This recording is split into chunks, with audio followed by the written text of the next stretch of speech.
savor the flavor of the slow food movement with eco-activist Jim EMBRY. EMBRY's been described as a dynamo in protecting the environment and organizing communities to do the same. We'll catch up on all his good works now on Connections.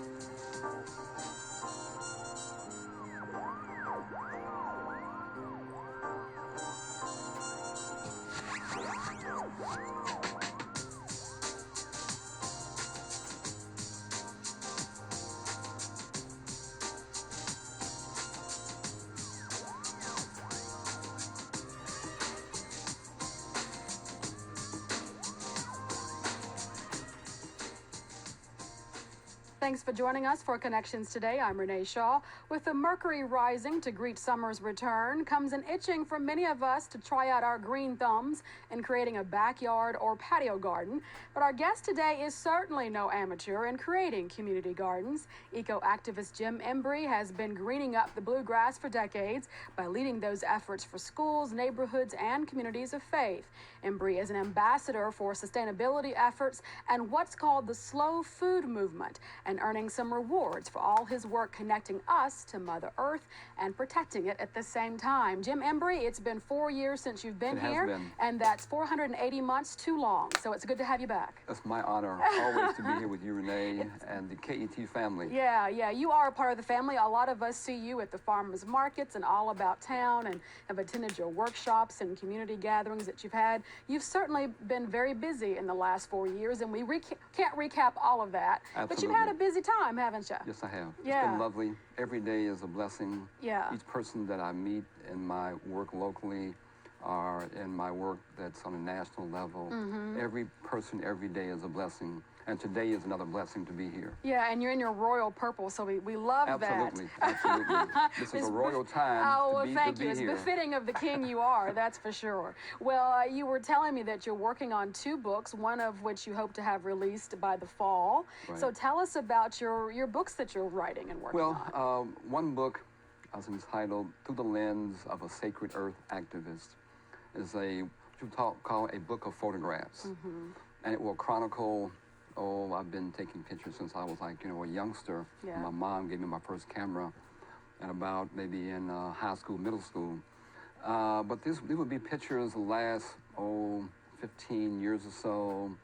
Pictures of my activism work, locally, again, nationally, international travel. Pictures of different themes about them, whether they are pictures of gardening, pictures of women, pictures of the ocean and sunshine, sun rises and sunsets. But each photograph will have a kind of a storyline accompanying it, telling the story of the specific photograph, but in a much larger context. Yeah. That'll be one book. I'm hoping to get out by October, before I go back to Italy for what's called TERRA Madre. Yeah.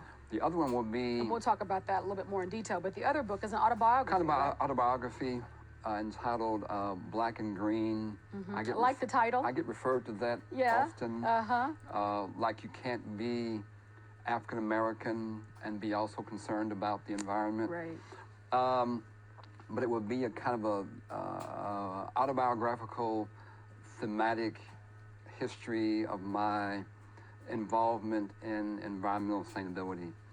Since I was probably born, or at least a youngster, growing up in a rural city in Richmond, Kentucky, years ago, where all of my aunts, uncles, grandparents were all small farmers, and we would spend, as you can imagine, many days, many hours walking in the streams, finding salamanders and climbing trees and all of that. So it'll be about that kind of theme of my life. Yeah, and the point you made before about Black and Green, the title being substantive in and of itself, that it's maybe perhaps seen as odd for African Americans to be so concerned about the earth, but I think there's a pivot from that, don't you think? And absolutely. I don't know if a lot of that is the credit to the First Lady Michelle Obama, but certainly even before then, I think we were all becoming more attuned to what we were doing to the earth instead of protecting it. Well, exactly, and we can find, again, every human being is an environmentalist because we breathe, we drink water, we eat food, and we live on the earth. we think we're not, but we all are, as I tell people. Or we use the earth for that Yes, way. absolutely. Right, right. So, but within the culture, the history of African Americans, we have many, many individuals who have made this sense of connection, whether from Harriet Tubman, as she was following the North Star to guide herself and others to freedom, that's kind of cosmic sense of connection, to one of my heroes is George Washington Carver. All the things we're doing now about organic, farming, he was preaching 80 years ago, diversifying agriculture, planting all kind of vegetables, making what we now call biofuel from vegetables. He was saying that 80 years ago. Yeah. So we need to lift him up as we have, say, Rachel Carlson, people like that, and say he was one of the early thinkers and doers around what we now call living more sustainably. Yeah. And sustainability, what is the definition for that in layman's terms, not necessarily eco-speak? Well, I would think it would be simply living as if the earth mattered. Living a lifestyle that we recognize that the earth is a sacred planet, a sacred place, and the ecosystem that provides life for all of the earth community species, that ecosystem that humans have a responsibility, a sense of stewardship to protect that almost like perfect balance of the ecosystem that provides life as we know it. So for me, that's what it means to be more sustainable, as if the planet mattered, and as if we recognize that our responsibility to protect that ecosystem. So what should we be doing differently in order to honor the earth as if it mattered? I think that one thing is to develop within our theology, within our economics, our politics, our business, this sense of the sacred connections with the earth. Whether you're working on a business side, and media is on a much larger philosophical level, again, preaching about that and teaching about that's one thing. And I think in terms of our lifestyle, and I work a lot, as you know, in local, healthy, sustainable food systems, it means moving away from the industrial, chemicalized factory model of a food system and treat the soil, the water, the air as if it's a sacred resource, let's call it. So as things we're doing now, driving, say hybrid cars and trying to conserve energy, we call it recycling, living more simply, walking more, riding bikes more, loving people more, are all part of the lifestyle that would be a lifestyle that's the planet matters. The Amish, I think, are a good example of that kind of cultural, religious formation that they wrap themselves around, that promotes that kind of simple but glorious and beautiful lifestyle. Which some people would say is not for them, that they would consider that perhaps a little bit more primitive than their lifestyle currently would suggest and lean to, and so that would be quite a bit of an adjustment. Well, it would so be. Aside from that, not extreme, but aside from that lifestyle, what are some everyday things that people can do? And we're doing some good work, here in Lexington. It would mean zero waste. Everything gets composted in some cycle. And we're moving in Lexington towards what we call a zero waste program. But it would mean that whatever comes into your house that goes out, say what we call trash, ought to be recycled. But especially food. And right now we don't do citywide food composting, but we should. But food compost, when it goes to the landfill, methane gas gets produced, and it's a huge contributor, what's called greenhouse gas emissions that affect climate change. So everyone should be composting their food in their backyard, in a worm bin. We should be working to eat more food locally and more seasonally, We should walk more, ride bikes more, interact with people more, and I think consume a lot less than we're consuming now in every way. And then if we're buying food, for example, that comes in from other countries and buying what's called fair traded food. The slow food movement has 3 words that tell its principles. That's food that's good, clean, and fair. Good for people, okay? Clean in terms of how it's produced and how it's grown. Fair in terms of being fair traded. Everyone deserves, a fair price for what they're growing. So good, clean, and fair and around the food system. Right. And so sustainability and the slow food movement, are they synonymous concepts, absolutely. it seems Absolutely. to be? Yeah. We think that the food system impacts every aspect of life, first of all, okay? And that the slow food movement is like the essential principle of being more sustainable. That a local food system, first of all, of accessing organic foods, sustainably grown foods, is the pivotal point of living more sustainably. Not just whether you drive a hybrid car or whether you ride a bike, those are all great things to do.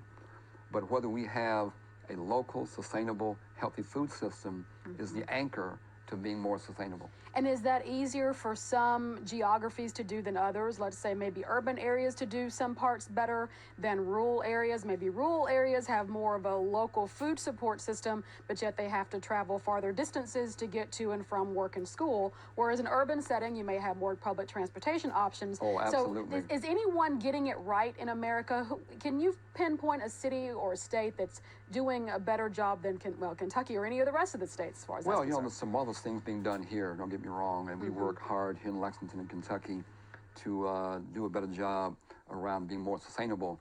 But cities like Seattle are like part of we're trying to get where they are, if you will.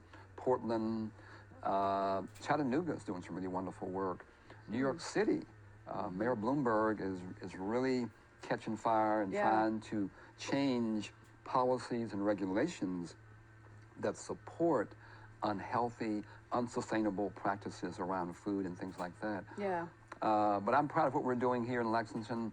We recently developed this Empower Lexington plan. We've got people who are working on community gardens all around Lexington. People are raising chickens and raising bees. Some wonderful work being done right here in Lexington. Yeah, and sometimes that probably has to have some convincing of homeowners associations and those types of things. I mean, Lexington is very much a suburban city. Right.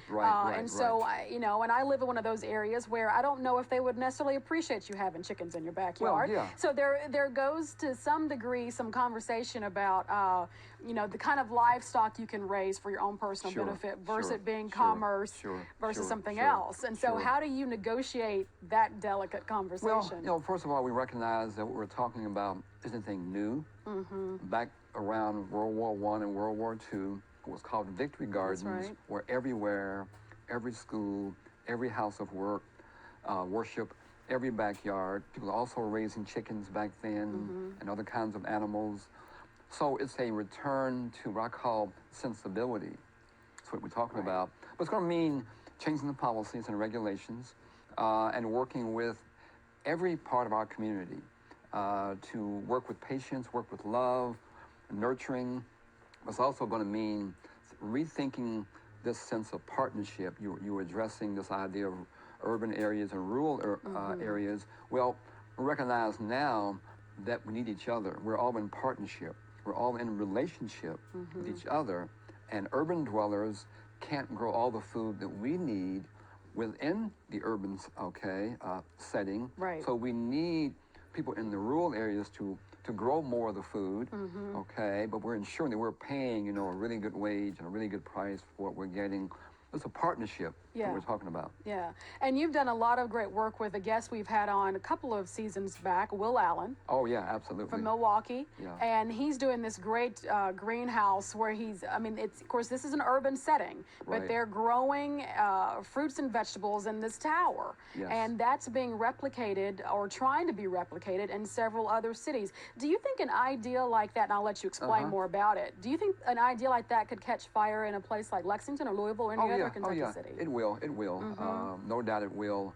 One of Mark Twain's quotes whether it's correct or not, is that when he dies, he wants to be in Kentucky because we're always 20 years behind the rest of the world. Right. That's true, and so I'm from Kentucky. Right.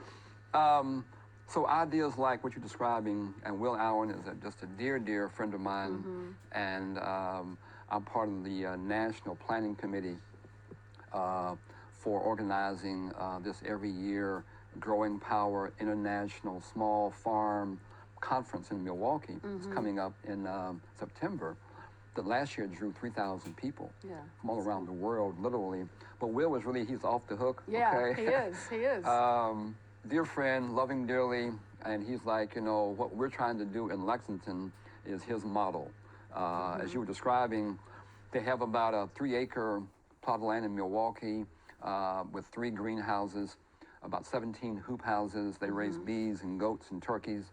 And they're also, as you were saying, going to build this vertical farm, talking about building a 5-story building, like a huge 5-story greenhouse. And this is reclaiming a blighted industrial site. So you're repurposing an area that needed that, a blighted area that we would normally hear it called. Yes. So we will see things like that here in Lexington, as we've been witnessing this tremendous movement around Kentucky for farmers markets. For I've been working with Jane Bashir and other people in the state to get gardens in every school in Kentucky, following the Alice out in Berkeley, Alice Waters model. Edible Schoolyard.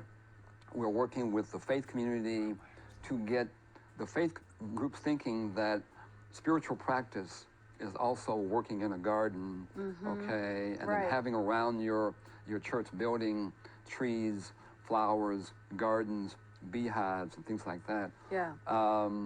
So it's just wonderful, blessed work. But we all have to make a shift in how we live. And particularly in areas that are growing, such as a city like Lexington or Louisville, Jefferson County. I mean, they're bursting at the seams, and you can only go out so much. And even the lots of land on which houses sit are much, much smaller than they were from your days in Richmond, Kentucky. So, you know, changing that mindset about what you can do, what's feasible to do, what's allowed to do, and that doesn't upset all the apple carts of those who would balk at it otherwise. You know, here's an example.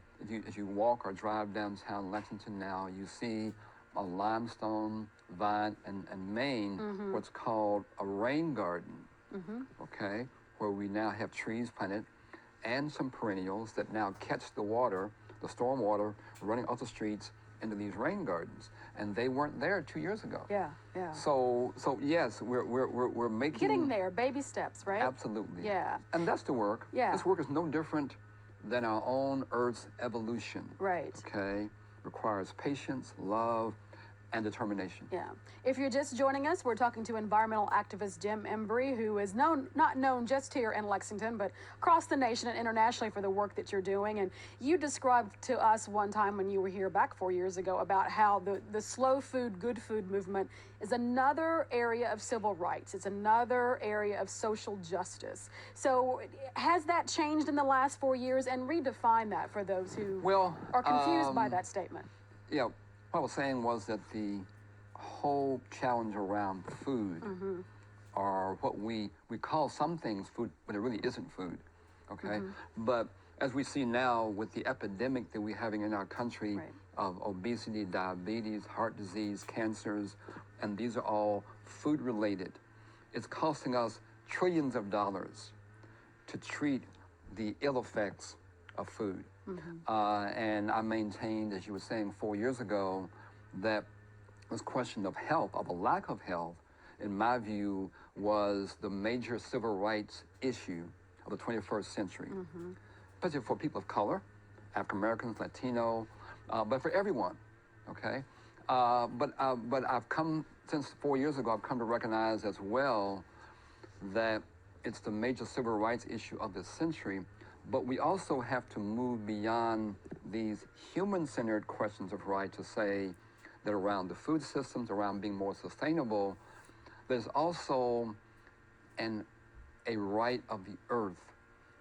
There are rights of the earth and all of the Earth species also have rights. Right. So when That's a new component yes, that it you've is. added. Yes, it is. Yes. So when talking about, let's say, the food system, or being more sustainable, we're saying that how we grow food has to be the sense of what is right, or the rights of individuals to be healthy, but also the rights of the water to be pure and clean and be fitting for the water species, or the fish and the tadpoles, to live healthy. The rights of the air to be air that sustains, okay, the earth community. Right. The rights of the soil to be So healthy, instead of organic. being just users of the earth, being stewards of it, which Yes. come with some very significant and often hefty policy decisions Yes. that many people are not in agreement with about what Absolutely. is clean air, how do you get clean air, what is clean water, and the polluters who also employ our people. Right, So right. there's a lot of interesting intersections Right, of where you right. get to where you want to be. Right, right. And what we're saying is that this period that we are in now is somewhat like we were around the period of the Civil War, when we thought, as a culture, there's no way that we can give up enslaving people, as we did for 300, 400 years. How will we build the new economy? How will we find, cheap labor? We will be so severely affected if we give up this 400-year practice of enslaving people. But we went through that period, and we managed, okay, a different level of human civility and dignity. In a similar way, we're going through a kind of what Will Allen calls this good food revolution. We're going through a revolution, a paradigm shift, which means being patient with people, being loving, being nurturing, but being determined. Yeah, and the fish need a lobby, I guess. Yes. Yes, yes. They need a lobby organization or someone on their behalf. Yeah. And that's And the what we're unfortunate saying- thing is the earth. Yeah. There are few groups that have a lot of the resources to go up against the policymakers who get funds from other places. Yes. What we're saying that's is a that big obstacle. from the quantum thinking, that we're all interrelated, we're all interdependent, and that the human life is more than any other life, is so dependent upon every other form of life, or even non-living sources for our own survival. Yeah. Let's talk about Terra Madre. Absolutely. That's in October. Yes, it is. Tell us about where it is, what it is, and what you'll be doing. Well, Terra Madre, which means Mother Earth, is the international slow food gathering that occurs every 2 years. It's held in what we call Turin, Italy, Torino, if you're Italian, which is this small or this region up in northern Italy, near the Alps. It's a beautiful region. And I've been so blessed.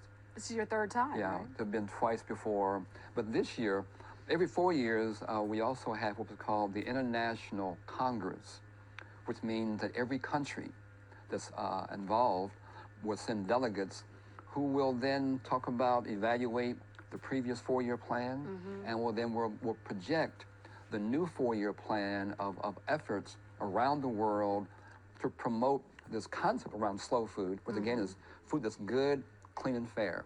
But at Terra Madre, when we gather there every 2 years, it involves about 8,000 people all around the world, 8,000 people from every country in the world. But we bring together people who are the Maasai herds people from the plains of Kenya, Bolivian farmers, fisher people, academics, young people, women, cooks, chefs.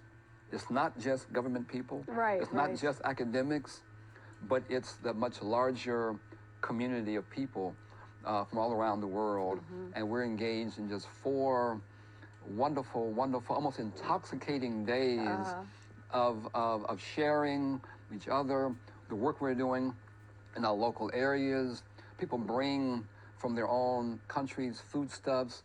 This shirt, matter of fact, I'm wearing today, actually, I purchased at Terra Madre cool. in 2008 from some folks from Kenya. So I wear it on special occasions, like today, special occasions. Well, thank you. But this year, I'm also a delegate to the International Congress. I'm so blessed to have been selected for that.